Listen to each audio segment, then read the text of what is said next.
ഞാൻ ആ word use ചെയ്യണം. നിങ്ങൾ വിചാരിക്കുന്ന ഫെമിനിറ്റി ഒന്നും അല്ല, അങ്ങനല്ല, ടൈപ്പ് കാസ്റ്റ് ചെയ്യുന്ന പോലത്തെ അത് മാത്രം ചെയ്യുന്ന റോൾസ്. എന്നെ കൊണ്ട് എല്ലാം പറ്റും. ഞാൻ പറഞ്ഞത് അത് എന്റെ നല്ല ഭാഗത്തിന്റെ ഭാഗമാണ് ഞാൻ ഫെമിനിസ്റ്റ് ആണെന്നുള്ളത്. നല്ല രീതിയിൽ തന്നെ ഞാൻ പറഞ്ഞ റോൾസ് ചെയ്യുമ്പോൾ മാത്രം as an artist I would want to explore everything, right? Like I want to experience, I want to do like an all out negative character, dark character, like you know, No Country for Old Men, evil, like you know that അങ്ങനത്തെ psycho. കുട്ടി ഉണർന്നു.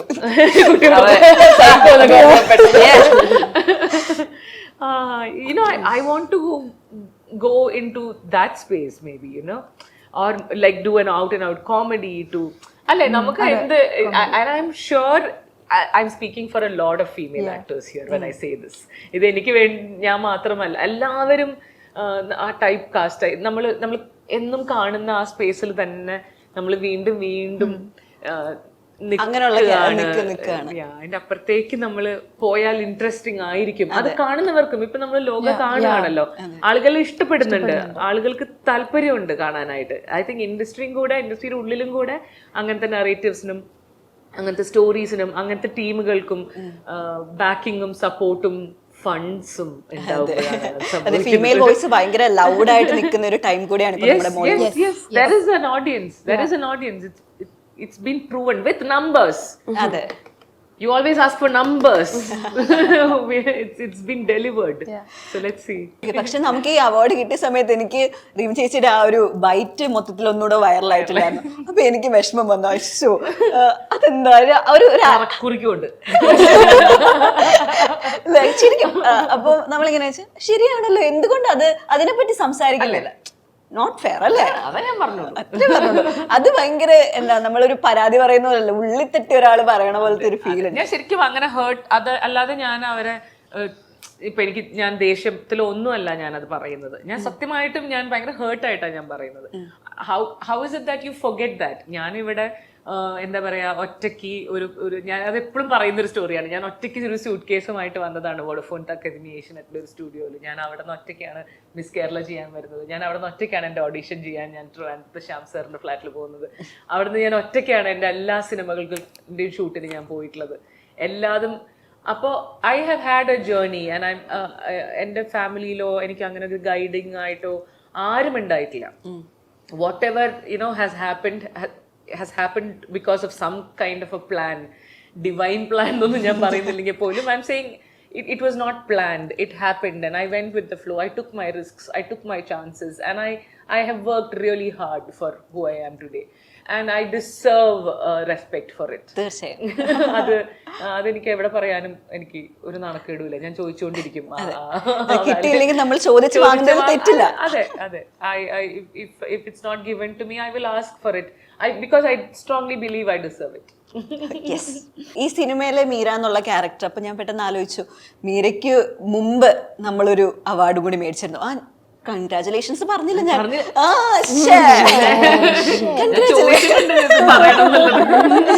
Congratulations.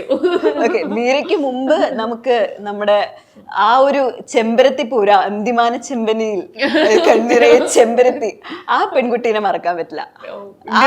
അതെ, Indian rupee. ആ ഒരു ക്യാരക്ടറും നമുക്ക് അത്രയും മനസ്സിലേക്ക് അല്ലേ? നമുക്ക് ഇപ്പോഴും എനിക്ക് തോന്നുന്നു റീസെന്റ് റീൽസിൽ ആ പാട്ട് വീണ്ടും വൈറലായി തുടങ്ങി. ഞാൻ തന്നെ ഞെട്ടിയത് കണ്ടിട്ട്. കുറെ ഞാൻ എന്നെ അങ്ങനെ തന്നെ മറന്നുപോയിരിക്കണം. ഒരു റീൽ ചെയ്താലോ ആ പാട്ടില്? ഒരു റീലായാലോ? ശരിക്കും അതൊരു റീകോൾ ആണ്. ഒരു ആർട്ടിസ്റ്റിനെ സംബന്ധിച്ച് നമ്മള് കുറച്ച് നാളൊരു ഗ്യാപ്പ് അല്ലെങ്കിൽ നമ്മുടെ ഒരു ശൂന്യത ഉണ്ടാവുന്ന ടൈമിൽ നമ്മുടെ ഒരു പഴയ സിനിമയിൽ അതും നമുക്ക് അപ്രിസിയേഷൻ ഒരുപാട് കിട്ടിയിട്ടുള്ളൊരു ക്യാരക്ടറുണ്ട്, ഒരു പാട്ട് റീകോൾ ആവുന്നു. അങ്ങനെ റീകോൾ ചെയ്യുന്ന ടൈമിൽ നമുക്ക് വേറൊരു അവാർഡ് നമുക്ക് കിട്ടുന്നു. ആ ഒരു ഫേസിനെ എങ്ങനെയാ ശരിക്കും പറഞ്ഞാൽ ഞാൻ അവാർഡ് കിട്ടിയ സമയത്ത് അവാർഡോ അതുകൊണ്ട് ആൾക്കാരെ കുറ്റം പറയാൻ പറ്റില്ല പറഞ്ഞതിന്. എന്താണെന്ന് വെച്ചാൽ കുറച്ചു കാലം എനിക്ക് ഇതിന്റെ ഷൂട്ട് കഴിഞ്ഞിട്ട് കുറച്ചു കാലമായി. അപ്പൊ അത് കഴിഞ്ഞ് നമ്മുടെ ബാക്ക് സ്റ്റേജ് റിലീസായി. പക്ഷെ അത് ദൂരദർശന്റെ OTT പ്ലാറ്റ്ഫോമിലാണ് റിലീസായത്. അതിന്റെ കൺഫ്യൂഷൻ കാരണം കുറെ പേർക്ക് ഇത് കാണാൻ പറ്റിയില്ല. ഡൗൺലോഡ് അത് എനിക്ക് ഭയങ്കര ഇഷ്ടമായൊരു അപ്പോൾ അത് റിലീസായിട്ട് ഈ ദൂരദർശന്റെ OTT ഇത് ഡൗൺലോഡ് ചെയ്ത് കാണാൻ പറ്റാണ്ട് അച്ഛനമ്മയും ഇതെങ്ങനെ കാണും എന്ന് ചോദിച്ചുകൊണ്ടിരിക്കുന്നുണ്ട് എൻ്റെ അടുത്ത്. ഇതേ സമയത്താണ് സംഭവിക്കണത്. അപ്പൊ അവാർഡ് കിട്ടിയപ്പോ അമ്മ എന്നെ വിളിച്ചിട്ട് നിനക്ക് ആ സിനിമയ്ക്കാണ് അവാർഡ് കിട്ടിയത്, ഇത് കാണാൻ പറ്റത്തില്ലല്ലോ. അതല്ല അമ്മ, അതല്ല, ഇത് വേറെ അപ്പൊ അതിന്റെ ഇടയ്ക്ക് അപ്പൊ അവരും ചോദിക്കുന്നുണ്ട് നിനക്ക്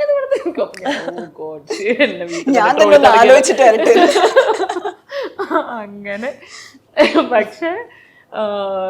പക്ഷെ യുനോ ഇതൊക്കെ പറയുമ്പോഴും കുറെ കാലങ്ങൾക്ക് ശേഷം ചെയ്തൊരു സിനിമയാണ് അത്. ഞാനായിട്ട് എടുത്ത ഒരു ബ്രേക്ക് അല്ല, അത് വന്ന ഒരു ബ്രേക്കാണ്. അപ്പോൾ അങ്ങനെ ഇരിക്കെ ഒരു സിനിമ ചെയ്യുന്നതും അതിന് വേണ്ടി നമ്മൾ നല്ല രീതിയിൽ നമ്മൾ അതിന് കമ്മിറ്റഡ് ആയിട്ടും ഇൻവോൾവ് ആയിട്ടും നിന്നിട്ടുണ്ടെന്ന് നമുക്കറിയാം. It is basically being seen അല്ലേ, നമ്മൾ ആളുകൾ കാണുന്നുണ്ട് എന്നുള്ളതാണല്ലോ നമുക്ക് ഒരു അവാർഡ് എന്ന് പറയുമ്പോൾ. വേറെ ഒരു വലിയ ഒരു നമ്മളെന്തോ ഭയങ്കര ഒരു കാര്യം ചെയ്തു എന്നുള്ളതിനപ്പുറത്തേക്ക് നമ്മൾ ചെയ്ത വർക്ക് ആളുകൾ കാണുന്നുണ്ട്, അത് ഇഷ്ടപ്പെടുന്നുണ്ട് എന്നുള്ളത്, അതാണല്ലോ നമുക്ക് കിട്ടുന്ന വാലിഡേഷൻ. അതൊരു ആർട്ടിസ്റ്റിന് എന്നും ആവശ്യമുള്ളത് തന്നെയാണ്. സത്യം പറഞ്ഞാൽ എല്ലാ ആർട്ടിസ്റ്റുകളും ഭയങ്കര അത് കൊതിക്കുന്ന ആളുകൾ തന്നെയാണെന്നാണ് എനിക്ക് മനസ്സിലായിട്ടുള്ളത്. എന്തെങ്കിലും പറയണം നമ്മളോട്, ഒരു ഷോട്ട് കഴിഞ്ഞാൽ പോലും ഡയറക്ടറിന്റെ മുഖത്ത് എന്തെങ്കിലും പറ, ചീത്തെങ്കിലും വിളിക്കും, എന്തെങ്കിലും പറ. We need that feedback. അത് ബെറ്റർ ആക്കണോ കുറയ്ക്കണോ, ബിക്കോസ് ഇതിനൊരു മീറ്റർ എന്ന് പറയുന്നത് ഇല്ലല്ലോ, ഓരോരുത്തർക്കും അത് ആ മീറ്റർ മാറാം. അപ്പൊ ഇത് ഒരു so you know we're constantly seeking feedback, not approval, like you know to keep that fire going, you constantly need that though. Aswathy, ഇപ്പം സജിനെ പോലൊരു ഡയറക്ടറിന്റെ ഒരു പ്രൊജക്റ്റ് വരുന്നു. അപ്പം പലരും ഭയങ്കരമായി സംസാരിച്ചിട്ടുള്ള അല്ലെങ്കിൽ ചർച്ച ചെയ്തിട്ടുള്ള ഒരു സിനിമയാണ് ബിരിയാണി. അതേപോലെ അശ്വതി ഇതിനു മുമ്പ് അഭിനയിച്ചതാണെങ്കിലും അതേപോലെ ചർച്ച ചെയ്തിട്ടുള്ളതാണ്. അപ്പം ഇങ്ങനൊരു ത്രെഡ് അല്ലെങ്കിൽ ഇങ്ങനൊരു കഥയുമായി സജിൻ വരുമ്പോൾ എന്തായിരുന്നു ഫസ്റ്റ് അപ്രോച്ച്? പുള്ളിക്കാരൻ്റെ മുമ്പത്തെ വർക്ക്സ് കണ്ടിട്ടുണ്ട്. ഇങ്ങനെ ഇപ്പം ഞാനിപ്പോൾ ഒരു തുടക്കക്കാരിയാണ്, അപ്പോൾ എന്നിലേക്ക് എന്ത് വന്നാലും ചെയ്യുക, ഒരു ചാൻസും കളയരുത് എന്ന് വിചാരിച്ച് നിൽക്കുന്ന ഒരു സ്പോട്ടിലാണ്. ഇതിപ്പോൾ ഈ സിനിമ ഷൂട്ട് കഴിഞ്ഞിട്ട് 1.5 വർഷത്തോളമായി.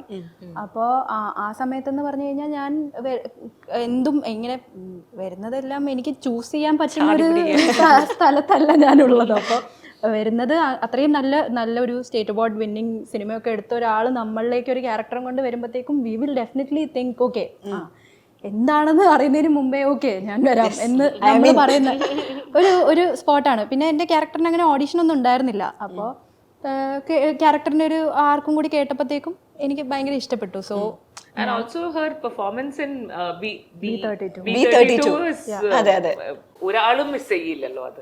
I don't think you will need an audition now. Audition ആവശ്യമില്ലല്ലോ.